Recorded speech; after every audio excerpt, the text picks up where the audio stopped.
Vamos falar um pouco agora sobre um tema que é muito recorrente na advocacia. Você requerer gratuidade de justiça para o seu cliente durante o processo, no início, no meio, no fim, seja o que for. Vamos lá, vamos conversar um pouquinho sobre esse instituto. Primeiro, a gratuidade de justiça ela tem fundamento na Constituição. Você vai encontrar no artigo 5º, no artigo 5º da Constituição, inciso 74, tá? Então, o 5º 74 é o fundamento constitucional da gratuidade. Ela estava prevista na Lei 1060 de 50. Toma cuidado. Essa Lei 1060 de 50, ela foi revogada, foi derrogada, na verdade, sendo mais técnico, ela foi revogada parcialmente pelo artigo 1072, inciso 3 do Código de Processo Civil. Cuidado, volta e meia eu encontro colegas, vejo uma petição inicial. Semana passada eu fiz uma contestação de uma petição inicial que o cara estava pedindo gratuidade com fundamento na Lei 1060. Gente, a Lei 1060 ela não fala mais sobre gratuidade, isso já tem 5 anos. Cuidado com seus modelos, cuidado com aquilo que você fica repetindo e não para pensar sobre o que você está fazendo. Muito cuidado com isso, por favor, tá? A gratuidade é com fundamento no artigo 98 e seguintes do Código de Processo Civil. Bem, eu vou analisar em cima desse raciocínio com vocês. Primeiro ponto, quem é que faz jus à gratuidade de justiça? Pessoas físicas, pessoas naturais, pessoas jurídicas, brasileiras ou estrangeiras. Todos fazem jus à gratuidade de justiça. Todos. Ainda vou além.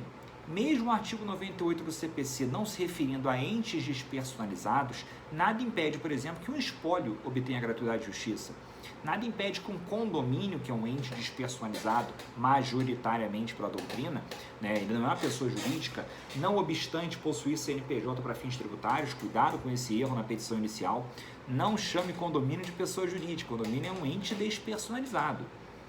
É uma reunião de bens, gente? É uma reunião de propriedade, de proprietários, são coproprietários, são condomínios, É a propriedade condominial. Mas em resumo, voltando à história, nada impede que um condomínio obtenha gratuidade de justiça, por favor, tá? Agora você tem que perceber o seguinte, qual é o requisito que você tem que focar para a obtenção de gratuidade de justiça? Demonstrar a sua hipossuficiência econômica. Demonstrar que você não tem recursos para arcar com as custas do processo. Observa bem isso. Foca no teu raciocínio, seja direcionado ao raciocínio. Para você requerer gratuidade, você tem que demonstrar que não tem recursos financeiros para suportar as despesas do processo. E aí veja bem, as pessoas físicas, as pessoas naturais, elas gozam de uma presunção de veracidade sobre as suas alegações. Então, quando a pessoa física requer gratuidade de justiça, ela vai fazer a famosa declaração de hipossuficiência, que antigamente, no meu tempo, as pessoas chamavam de afirmação de pobreza. Expressão horrorosa, meio aviltante, desnecessária. Você vai fazer uma declaração de hipossuficiência financeira. Você vai encontrar o fundamento no artigo 99, parágrafo 3º. Agora veja, o 99, parágrafo 3º, ele estabelece uma presunção relativa da veracidade do contido naquela declaração. Veja, presunção relativa, ou seja, admite prova em sentido contrário. Aí as pessoas me perguntam muito isso, mas Haroldo, como assim? Veja, o magistrado vai observar, e você tem que observar isso antes de ajuizar a sua ação. Você vai observar na qualificação a profissão da pessoa. Certas profissões, no campo, claro que relativo, não absoluto, elas denotam que a pessoa tem poder econômico. Ou seja, a pessoa não é um hipossuficiente. Nada contra, por exemplo, os médicos, nada contra os porteiros, pelo amor de Deus. Mas você concorda que são profissões que têm status sociais e naturalmente um status econômico diferente?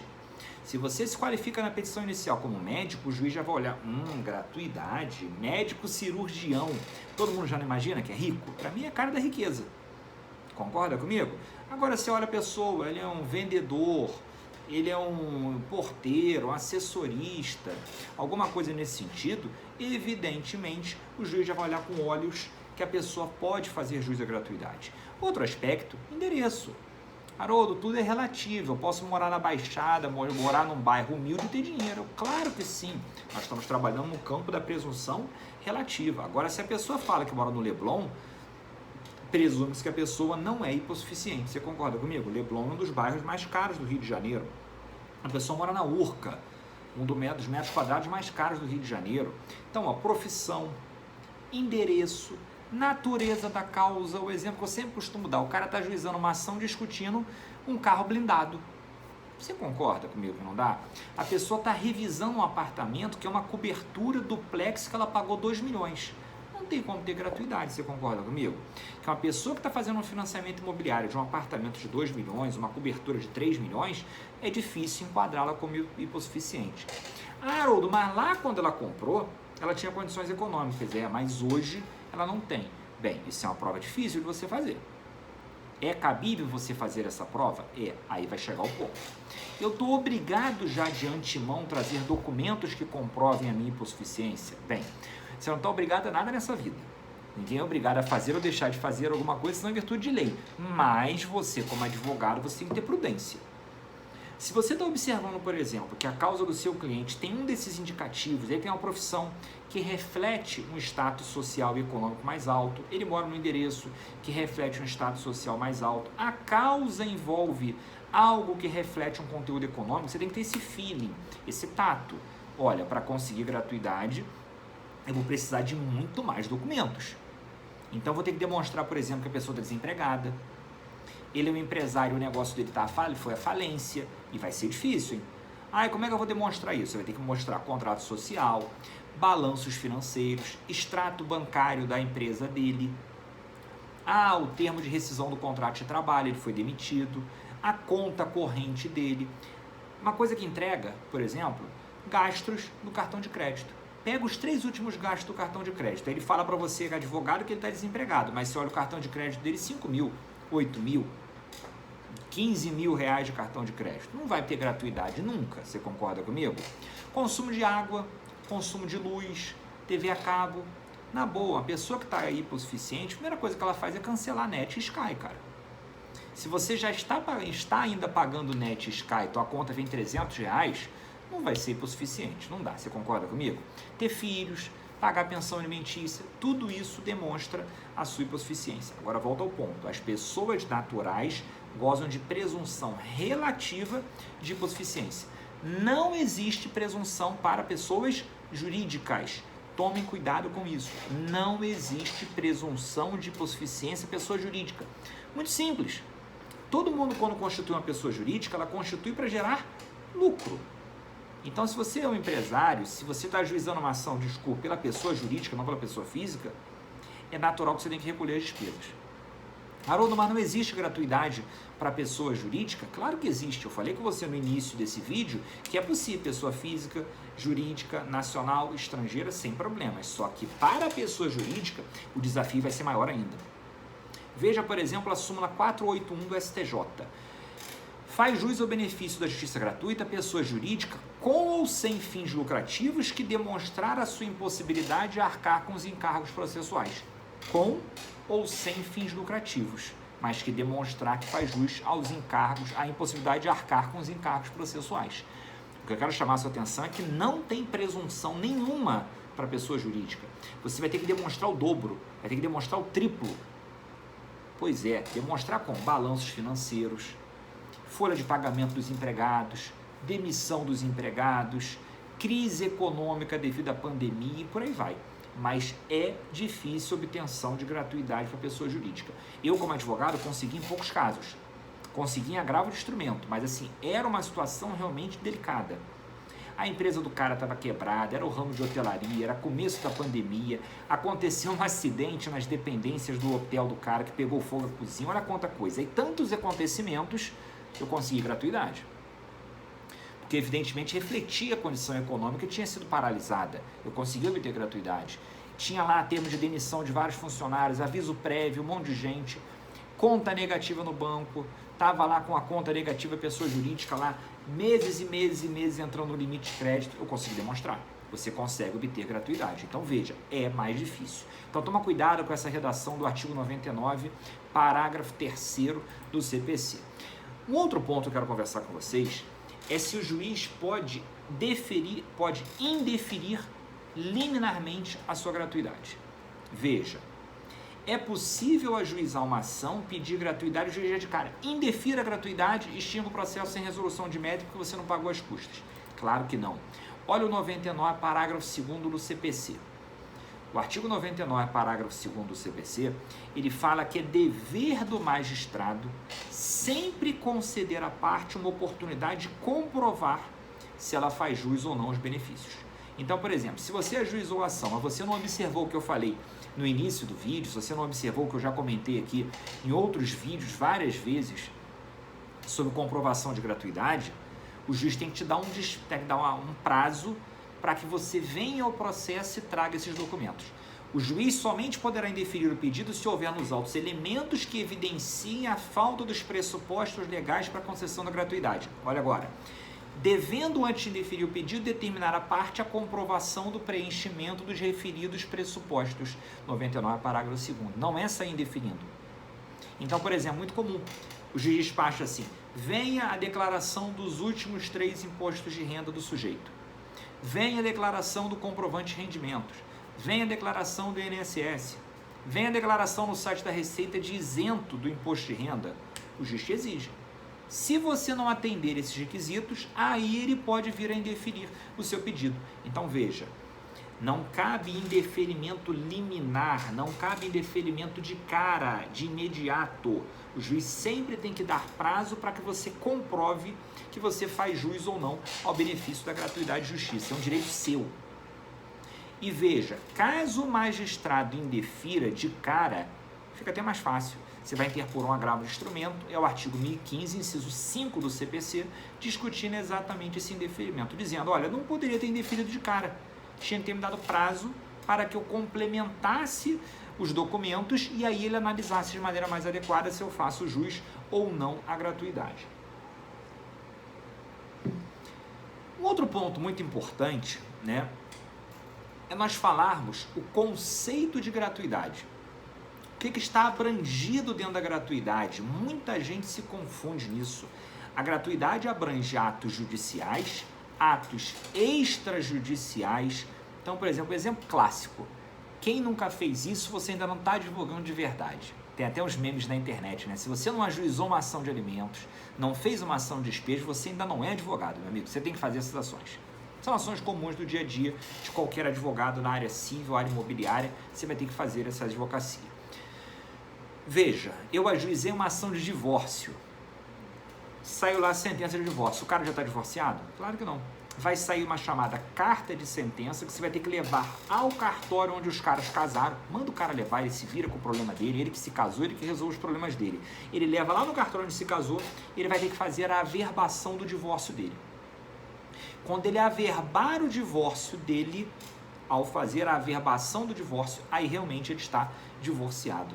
Só que, como vocês sabem, quando você pisar no cartório, já tem que pagar alguma coisa. Tem que pagar os famosos emolumentos. Os emolumentos são as despesas dispendidas aos cartórios extrajudiciais. As serventias notariais, títulos de documentos, registrais, são chamados de emolumentos. Despesas judiciais se chama de custas ou preparo, dependendo se for recurso, e emolumentos. Abrange os emolumentos? Claro que abrange. Olha lá o artigo 98 do CPC, parágrafo 1º, ele lista o que está abrangido na gratuidade, então toma cuidado, tá? O 98, parágrafo 1º, ele lista para você o que abrange. Deixa eu pegar o inciso que eu não lembro de cabeça aqui. Inciso 9, os emolumentos. Então, se o cara vai fazer a averbação no divórcio, você pode obter gratuidade? Claro que pode, está no código. Haroldo, eu posso ter gratuidade parcial? Pode. Eu posso ter gratuidade só no ajuizamento da petição inicial. Eu posso ter gratuidade só para a elaboração de uma prova pericial. Eu posso ter gratuidade só para interpor um recurso. Eu posso requerer no início, posso requerer no meio, posso requerer no fim. Claro que quando eu requerer no fim não vai ser retroativo, né? Obviamente, vai ser dali para frente. A decisão não retroage. Como diriam lá os clássicos na LX nunca, ela não retroage. Então veja, a gratuidade pode ser concedida em qualquer momento, vai abranger atos judiciais e atos extrajudiciais. Veja, a pessoa precisa de ter a declaração que o advogado não está cobrando honorários? Por favor, toma cuidado com isso, não tem nenhuma relação um assunto com o outro. Eu ser advogado privado, cobrar por honorários e faço questão de cobrar e você tem que cobrar e cobrar bem, é o seu trabalho, se valorize. Não caia naquela ideia de que você vai cobrar mais barato e vai ter mais clientes. Um dia eu faço um vídeo sobre esse assunto e a gente vai conversar disso também. Cobre. Agora, pelo amor de Deus, você não vai fazer uma declaração dizendo que não está cobrando, estando cobrando. Isso é falta de ética. Você vai ter problemas no conselho da OAB, obviamente, o conselho de ética, por essa sua declaração. O artigo 99, parágrafo 4º, ele é claríssimo ao afirmar que o fato da pessoa estar como advogado não impede a obtenção da gratuidade. Parágrafo 4º. A assistência do requerente por advogado particular não impede a concessão da gratuidade de justiça. Tem várias nuances. O SJ já decidiu, por exemplo, às vezes o contrato com o advogado é de êxito. Eu não recebi agora, vou patrocinar a causa 1 ano, 2 anos, porque eu acredito no potencial daquela causa e no final vou receber 30%. Eu sei que o cliente vai receber uma grana boa, eu vou receber honorários interessantes e o cliente não está me pagando nada. Não tem nenhuma relação a gratuidade do cliente com cobrar honorários advocatícios. Não tem nenhuma relação uma coisa com outra. Agora toma cuidado. A gratuidade de justiça, ela é personalíssima. Se o cliente tem gratuidade, ele tem gratuidade. O advogado não tem. Por que eu falo isso? Porque muitas vezes nós, como advogados, temos que recorrer, da verba de honorários. O juiz, ao fixar a verba de honorários advocatícios, fixou no valor mais baixo, fixou num valor que não é adequado. Ele está aviltando meus honorários. Eu posso recorrer, eu posso interpor apelação, discutir naquela cobrança de honorários? Claro que posso. Agora veja, eu, Haroldo, eu, advogado, vou apelar discutindo o capítulo dos honorários de sucumbência. Eu não tenho gratuidade. Quem tem a gratuidade é meu cliente. Se eu, advogado, conseguir provar que estou numa situação de hipossuficiência, você pode obter gratuidade para você. Aí os dois terão gratuidade, a parte e o advogado. A gratuidade do cliente não se estende para o advogado. Artigo 99, parágrafo 5º do CPC. Toma cuidado com isso. Artigo 99, parágrafo 5º do CPC. E aí eu vou falar com vocês a parte que eu acho que é quase que um mito. As pessoas não conseguem compreender adequadamente esse raciocínio. Eles têm que conversar com muita calma nessa hora ou muita hora nessa calma. Amigos, a gratuidade de justiça, ela não te dá uma imunidade ou uma isenção. Não estou usando as expressões de direito tributário aqui não. A gratuidade de justiça não te afasta dos ônus de sucumbência. A gratuidade de justiça não permite que você seja litigante de má fé e saia ileso. Isso não existe. Você pode tomar uma multa processual mesmo tendo gratuidade? Claro, se você cometer um ato que impõe uma multa processual, você vai tomar. Haroldo, eu tenho gratuidade, eu perdi o processo, o juiz me impôs sucumbência, ele está errado, eu tenho gratuidade. Gente, por favor, a gratuidade não é imunidade para você não ter nenhum tipo de sanção, não suportar os ônus de sucumbência. Veja, a gratuidade, ela vai impedir que você tenha que antecipar as despesas processuais. Porque se você nunca reparou, tudo no judiciário você antecipa as despesas. Você antecipa as despesas processuais para que posteriormente os atos sejam praticados. Quando eu tenho gratuidade, eu fico isento dessa antecipação. Eu não preciso de antecipar as despesas, mas as despesas estão lá, elas estão embutidas, você vai ter que pagar por elas, mais cedo ou mais tarde. Olha o artigo 98, parágrafo 2º. A concessão de gratuidade não afasta a responsabilidade do beneficiário pelas despesas processuais e pelos honorários advocatícios decorrentes da sua sucumbência. Amigo, isso está na súmula 450 do Supremo há décadas. Décadas. É capaz dessa súmula ser anterior à data do meu nascimento. Eu sou de 81. É capaz dessa súmula ser anterior a isso. Essa súmula é muito antiga. São devidos honorários de advogado sempre que o vencedor, o beneficiário da gratuidade de justiça, tem gratuidade, tem sucumbência. Cuidado com isso. Só que aí observa, parágrafo 3º. Essa condenação do cara beneficiário da gratuidade, condenação, o cara é condenado. Essa condenação do beneficiário da gratuidade de justiça, ela fica suspensa pelo prazo de 5 anos. Como assim, Haroldo, suspensa? Se, quando o juiz me der a sentença, me condenando, eu, beneficiário da gratuidade, eu ainda for hipossuficiente, fica suspensa a condenação. A condenação está lá, mas não está produzindo seus efeitos. Ela fica suspensa. Olha o parágrafo 3º. Vencido o beneficiário das obrigações decorrentes da sua sucumbência, ficarão sob condição suspensiva de exigibilidade. Você não pode exigir. E somente poderão ser executadas se, nos 5 anos subsequentes ao trânsito em que as certificou, o credor demonstrar que deixou de existir a situação de hipossuficiência. Então, por exemplo, eu ajuizei uma ação contra a pessoa, essa pessoa requeriu gratuidade e eu ganhei a ação. Então o réu perdeu, foi julgada procedente. Ele sucumbiu. Ele me deve 10% de honorários. Perfeito, ele me deve 10% de honorários. Daqui a 2, 3 anos eu descubro que ele trocou de carro, comprou um apartamento novo. Então vamos lá, você vai começar a pedir ao magistrado que consulte Renajude, Infojude, faça uma penhora online, demonstrando que ele teve um acréscimo patrimonial, você pode cobrar esses créditos. Então perceba, a gratuidade não dá ao sujeito uma liberdade plena. Ele não tem isenção de litigância de má-fé, não tem isenção de multas processuais, não tem isenção de despesas, não tem isenção de sucumbência, desde que ele seja vencido, desde que ele pratique um desses atos que imponham essas verbas processuais.